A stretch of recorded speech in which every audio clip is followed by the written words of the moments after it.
Well,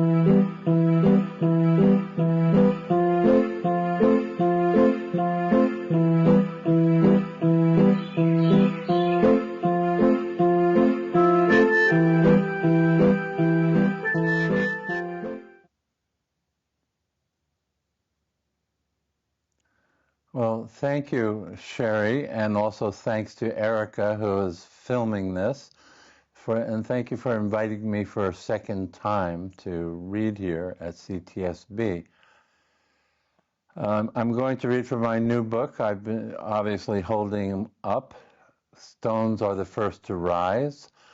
I'll read a few poems from various sections of the book. They're not formal sections, they're simply divisions within the book. So all of the poems will be different in different sections. It's not as if it's a linear progression, if that makes sense. So the title poem is Stones Are the First to Rise, and the epigraph to it is Stones talk to each other just as we do. And that's from Kautsumauta, U.S. West Coast tribal elder, to anthropologist linguist Jaime de Angelo in the early part of the 20th century. So it's most of the poems in the book are short, and this one has two parts which are also short. Stones are the first to rise. Rain pushing the night down through melting snow, entering earth. And we felt safe enough after the storm. We stayed in the ground. Night could then be turned over in the morning. The dark clods and puddles with clouds we didn't crush. Night was coming up through the soil and vanishing. Among our kind, that same small stone turning up as it did every year, always rising before us, blind eye in the night of dirt, filthy with what it couldn't see. As a child without a mirror can't see its smeared face. Nothing romantic or playful, nothing green, ancient. It seemed without knowledge of what or why it was, surfacing wet and splotchy, a single syllable, stone. 2. In late spring, a man began telling the crushed stones of the truck bed each had the right to remain silent. Not one listened. Then they were lifted higher and higher, dumped loudly into their gray language, their heaped syntax no one could decipher, on the ground. One rake deserves another, said a worker, as she and co-worker began spreading sentences of granite until the whole story became clear. The fresh path we could walk, listening to the small nouns, the ancient ones, turning under our feet, how they depend, as we all do, on boundaries, boulders at the edge.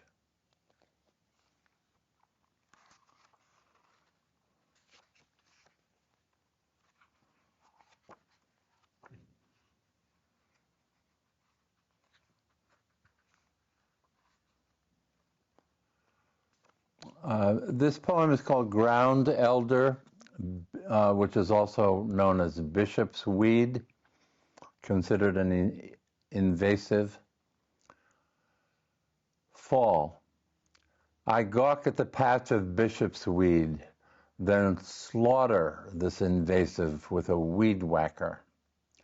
But all the roots remain. You thought your heads could thrive in the air.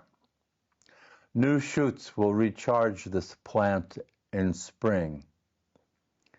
I think on 2. Winter. Roots and bears in torpor. Birds giving their voices out of their warmth. As we stiffen outside and say, rock doesn't know rocks, but we sense their well-being with each other. 3. After months. A warm day, nothing takes a siesta in the wind. Able to splay again, clouds open their rehearsals. Day spends itself polishing its outcome. The festival of sunset, surely a fiesta, is at hand, as an hour comes to colorful bands. 4. Now. We're in dusk, the shadow swallowing shadows, without torpor, but slow as early spring becoming round before opening. Darkness seeps through its hours, under our closed eyelids, and because it will not leave us, love happens outside of time, non-invasive, roots rooted partially underground. And the last section, 5, our lives. Our lives of deep assessments made on the way to the grave. What would this ant say? Life's a spell on gravel to find the good crumbs. How we hold on, somehow not dead. What I miss least makes dread, because even it, not I, will live on, as the ground elder starts up again.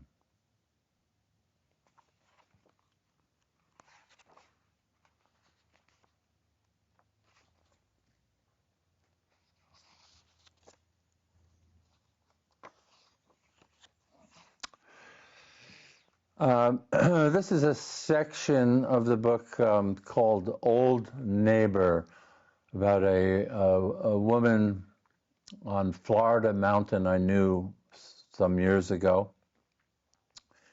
And there's a bit of a preface here. So there are about 4,000 to 5,000 mail order bride marriages in the United States every year, and only about 20% end in divorce. She'd been a mail order bride from Kentucky who knew little about farming or fucky. She worked the apple orchard and had a son who moved to a trailer with his own bride later on. She was all the while learning books on her own, even after her husband was underground. Good bones, she said of him. Now old, she lives alone but feels plucky, this mail order bride from Kentucky. So I'll read a few sections of it. Old Neighbor. When there is constant pain, smiling is a form of amnesia. Out of medicated silence and dysplasia, she gets up to sweep her porch. Dust has no life wish, but assembles like life forms. Bristles all grown in the same way. A bent nail doesn't roll, a stale roll, a snail. Chairs wobble and distort. Frenetic wicker legs shuffle. A table is a shifting green sow. Cats hiss each other behind wooden beam. Our neighbor notes through screens the frizzy heads of chickens in her yard and recalls the human skull never fully stops growing. Its bones in aging drift ahead. Her skin sags over eye sockets as the frowns of archways crumble. And she reads Yeats, lapis lazuli, her ancient glittering eyes are gay. She lives the pain she manages, refusing my attempts to assist, and salvages for a little while longer that smile.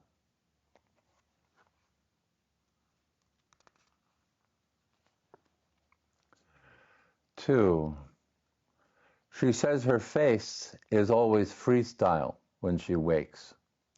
Then her expressions wait cheeks and mouth without much striving. Through her hips, she's ready to turn hangdog through stagger, through woe, until her shadow sits up and begs. 3, her relief in letting go of the copperhead she found and grasped on her stone stepway, carrying then dropping it into woodland, its free wriggling through wild grass after its writhing in her tongs first, gripping it on sun-heated stone. No serpent senses more than meets its skin and tongue, she says. And maybe the right step's hard to find when you come up through the ground to feel light and sense the interweavings of all things and beings, and feel lowly as a narrow fellow in the grass. So I say, be serious and silly with your fellows, even if you must remove them. Happy snakes are all alike. Every unhappy snake is unhappy in its own way.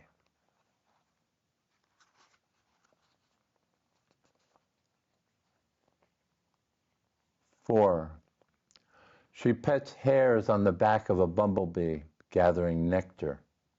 She's done that before with other bees, touching them extra gently as if swept by a breeze. At times, she feels her hair in no breeze stir in open air, and senses the discreet unknown that touches there. 5, she said, you sweat the world too much and fret. She wanted yes. She wanted backspace yet. She went back not to forget the old farmers kept 2 books at home. They read Shakespeare and Biblical Dread. She said, how many laborers do you know of the 2 books once winnowed have the complete will in 1 row? She said, are there any farmers left alive who might read or even stride to read such crucial matter for life?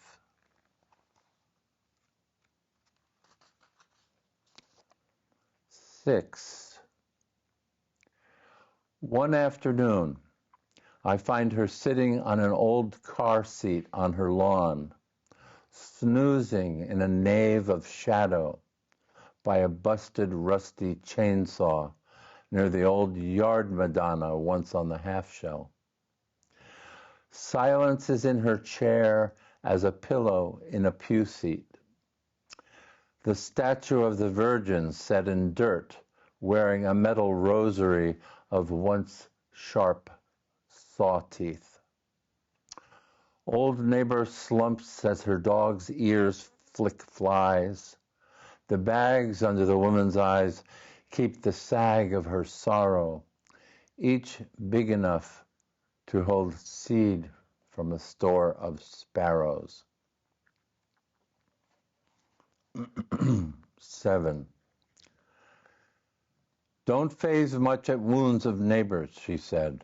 Tread light, but also don't pretend to graze. Keep heart even for that lazy son of a bitch, that drunk. He pretended not to care a whit for anyone, later shot himself dead. He took care of himself, I guess he did. In spring, someone found one of his guns in a bear den, right where the other's head would have been. Only lead made him not pretend.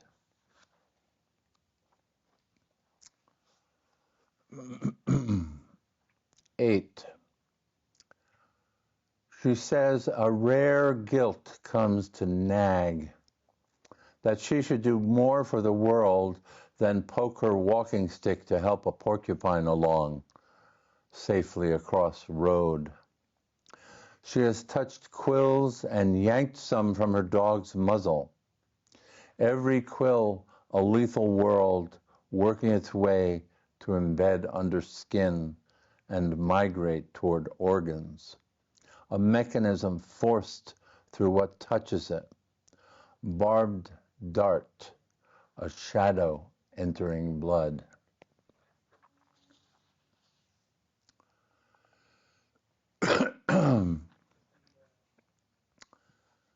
The last time I saw her, she was writing herself a true story by creating a rhyming inventory. More and more toads are more diminutive than in any born year I've known. Fewer and fewer birds, especially finches and hummingbirds. More artificial light strikes skies. World night lights disrupting flight migrations. More mosquitoes, fewer bats. A scarcity of fireflies, that there are 2 instead of 6 barred owls this year, a harsh mix of winter ice and wind in trees left a slaughterhouse of limbs. Also, fatal diseases in ash, hemlock, and beeches. Smoke from the burning earth, more heat, fewer stars to see.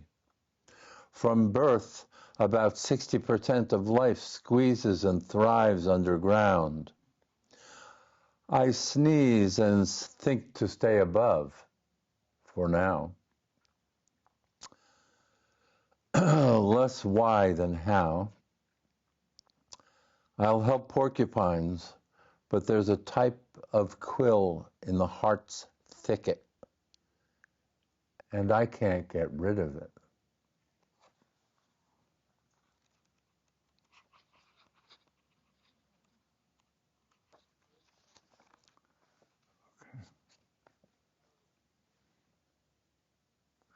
I realize some of these sequences are longish.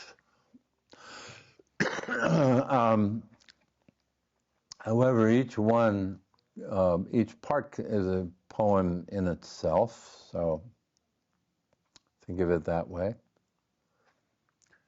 This sequence is called Failure Suite, and it has this epigraph. Suppose you were an idiot, and suppose you were a member of Congress, but I repeat myself. Mark Twain. 1.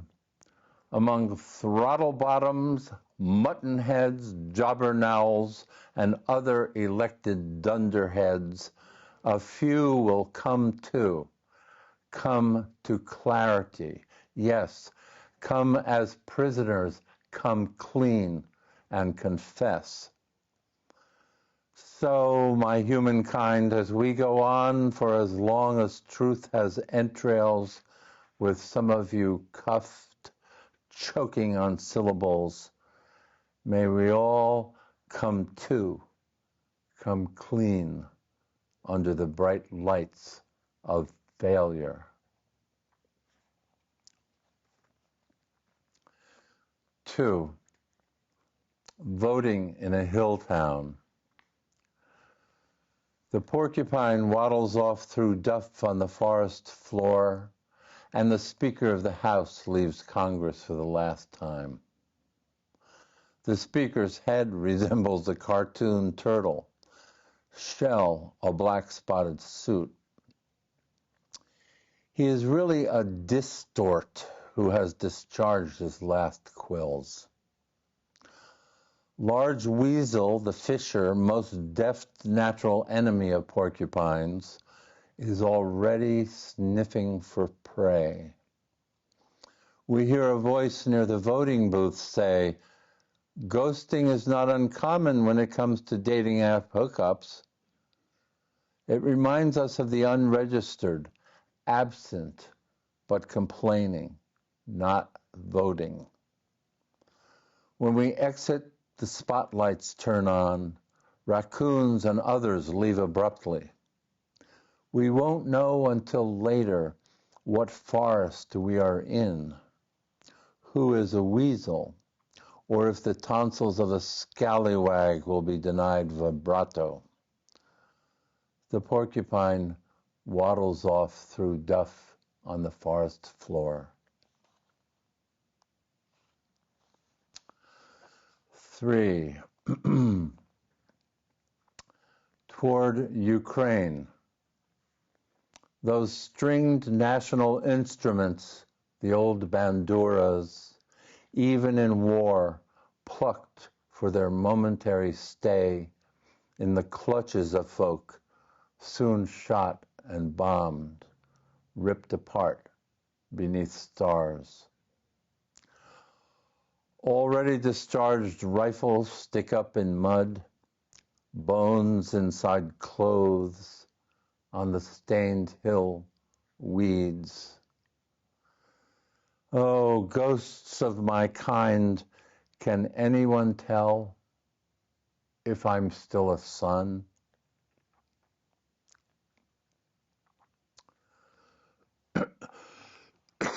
Excuse me.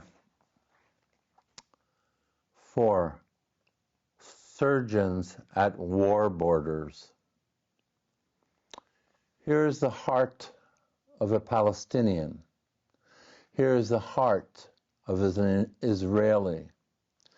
What is it these hearts teach us? If not, you can't tell them apart. Here is the heart of a Palestinian. Here is the heart of an Israeli. What is it these hearts teach us? If not, you can't tell them apart. Here is the heart. Here is the heart.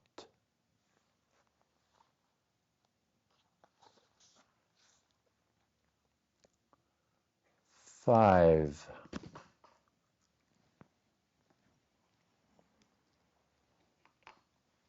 Sorry, I just dropped something. The saying, this is from Gaza. The fig not falling far from the tree. Sure, there's that.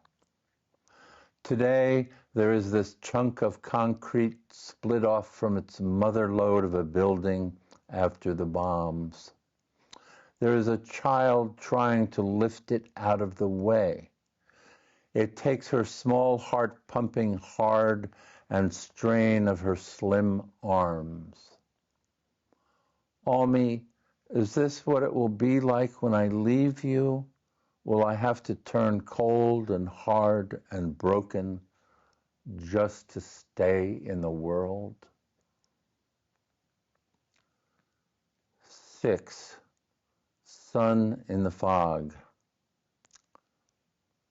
The children startled to see the fog bow, calling it a ghost rainbow. They so wanted to inhabit it, but first they wanted to know if the shadow of death was built into it. What is built into shadow or fog if not the light obtaining it?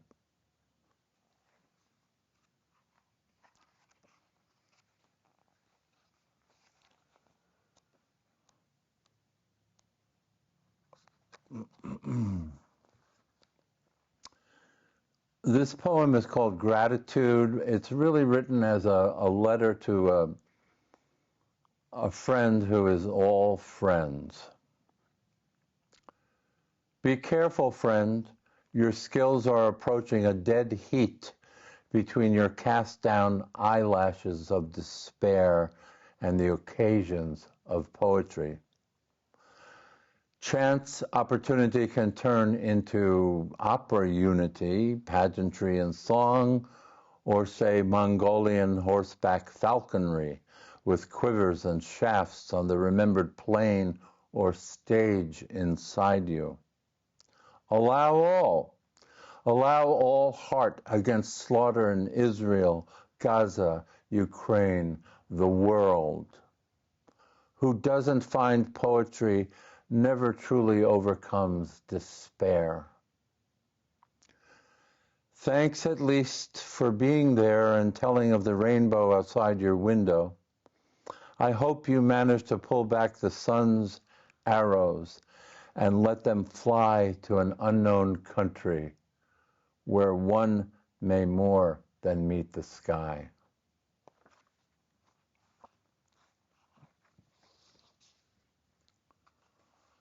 This next one from another section yet is called Intimations of Radiance, an Assay. The arrival again of my desire to understand heartbreak built in to human existence. Beyond sorrow, there is the beautiful Portuguese word saudade, the vague, constant longing for something or someone beyond the horizon of the real. The longing to attain the sense of something outside of time, a first animal or flower, bird, person, but invisible within the invisible knot where they had been before bodily existence, without shadows, without sorrow. I think I'll end there. The time seems right. Thank you for listening and watching.